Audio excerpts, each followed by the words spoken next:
তো হ্যাঁ গাইস, আমি আপনাদেরকে আজকে দেখাবো উসমান হাদি ভাই কিভাবে ক্লাস নিতেন। উসমান হাদি কে, কি করতেন, কি ছিল তার পেশা, এটা হয়তো সবাই জানেন।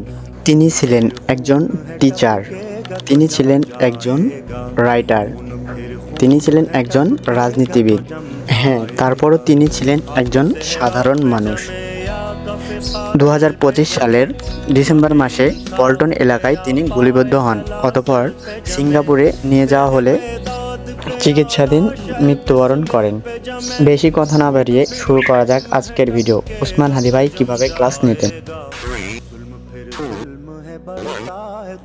বিসিএস সহ সকল ধরনের চাকরির পরীক্ষায় কিন্তু এগ্রিমেন্ট থেকে প্রশ্ন আসে। এখন প্রশ্নগুলো আগের থেকে একটু ট্রিকি হয়ে আসে। একদম যে ট্র্যাডিশনাল গ্রামার আমরা ছোটবেলায় পড়েছি, এটা থাকলে এটা হবে, এরকম কিন্তু এখন একটু কম আসে। বরং এখন বাক্যে প্রয়োগ বুঝে তারপরে উত্তর করতে হয়। ঠিক এগ্রিমেন্ট থেকে একটি প্রশ্ন আমরা উপরে আমাদের বোর্ডে লিখেছি বাক্য, এবং এটি পরীক্ষায় এসেছে। অধিকাংশ পরীক্ষার্থী এই উত্তরটি ভুল করেছে। আমরা একটু বাক্যটি পড়ি। বাক্যটি আছে, উই ওয়েটেড 1.5 hour। আবার বলছি, উই ওয়েটেড 1.5 hour। অর্থ কি, যে আমরা 1.5 ঘন্টা ধরে অপেক্ষা করেছিলাম, অথবা 1.5 ঘন্টা অপেক্ষা করেছিলাম, এরকম একটি বাংলা। তো প্রশ্ন হলো যে এই বাক্যটি কি সঠিক নাকি ভুল? অধিকাংশ স্টুডেন্ট এটিকে সঠিক দিয়েছে, কিন্তু বাক্যটি কিন্তু ভুল। প্রশ্ন হলো বাক্যের মধ্যে ভুল কোথায়? অনেকে ভুল বুঝলেও কিন্তু বাক্যের মধ্যে যে ভুলটি কোথায় আছে সেটি কিন্তু ধরতে পারে না। ঠিক আছে, তাহলে আমরা চলে যাই। এই বাক্যের মধ্যে একটা খেয়াল করি, আমরা ছোটবেলা পড়েছি যে কোনো কিছু একের অধিক হলে সেটা প্লুরাল হয়ে যায়। যেমন 1 book 2 books, 1 student 2 students। এর মানে একের অধিক কিছু হলে সেটা কি হয়ে যায়? প্লুরাল হয়ে যায়। এখন সবার যেটা মুশকিল সেটা হলো 1.5 hour। এইটা তো 2 না, কিন্তু একটা কথা কেউ খেয়াল করে না, যে বলেছে একের অধিক হলেই সেটা প্লুরাল হয়ে যাবে। একের অধিক কি 2? কেন? 1.25, 1.5, 2.25 সবই তো একের অধিক।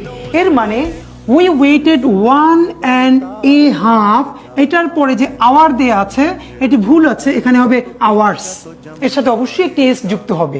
এখন অনেকে যেটা বলবে যে 1.5 এরপরে এটি কি প্লুরাল হবে? তাহলে দুটো জিনিস আজকে শিখে নেই। নাম্বার 1, 1.5 এই কথাটি আমি বাসায় বসে উচ্চারণ করে জোরে জোরে কয়েকবার পড়ব, কারণ এটি একটি ইংলিশ এক্সপ্রেশন। সবাই লিখে রাখি, এটা অলওয়েজ একটি প্লুরাল এক্সপ্রেশন। এটি অলওয়েজ একটি প্লুরাল এক্সপ্রেশন। সবাই লিখে রাখবো যে 1.5। এইখানে অনেকেই এই এটি দিতে চায় না, তাহলে ভুল হবে। আমাদের যেটি মনে রাখতে হবে, যে কোনো ইডিওমেটিক এক্সপ্রেশন বা এক্সপ্রেশনের মধ্যে কোনো কিছু বাদও দেওয়া যাবে না, কোনো কিছু যোগও করা যাবে না। তাই আমরা পড়ব 1.5। এর অর্থ কি? 1.5, এবং এর মধ্যে এ বাদ যাবে না। আর এই এক্সপ্রেশনটি সব সময় প্লুরাল হিসেবে ব্যবহৃত হবে। আর এটি যদি প্লুরাল হয় তাহলে পরে নাউনটি অবশ্যই প্লুরাল করতে হবে। তাহলে 1.5 hour এটি ভুল, বলতে হবে উই ওয়েটেড 1.5 hours।